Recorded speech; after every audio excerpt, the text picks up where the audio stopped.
On the shooting attacks on two mosques in the New Zealand city of Christchurch. 49 people are known to have died. Dozens more are being treated in hospital for gunshot wounds.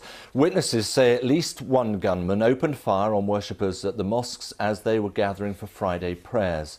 Well, one man in his 20s has been charged with murder. Two other men and one woman were detained in the areas around the mosques, but police have established one at least had no involvement. Police are investigating reports that an attacker live-streamed their actions. New Zealand's Prime Minister Jacinda Ardern has described the events as an extreme and unprecedented act of violence. We're going to be with you for the next hour, bringing you eyewitness accounts and reaction from within New Zealand, but also around the world. And we'll start our coverage with this report from Simon Jones. Unprecedented is how police are describing this attack. Scores dead as two mosques are targeted during Friday prayers. People ran for their lives, but many did not make it. I was hearing that shooting after shooting after shooting. It went on about 6 minutes or more, and I could hear screaming and crying.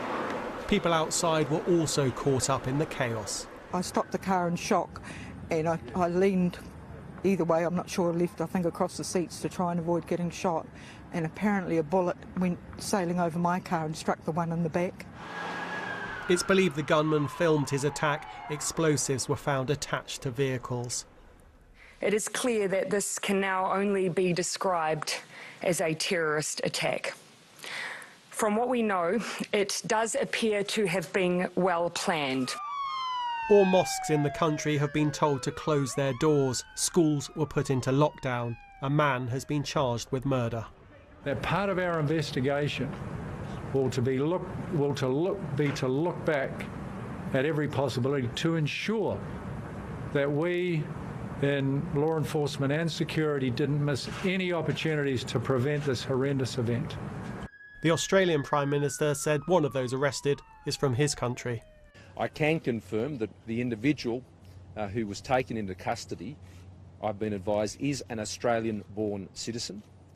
And obviously that element of the investigation Australian authorities are involved in.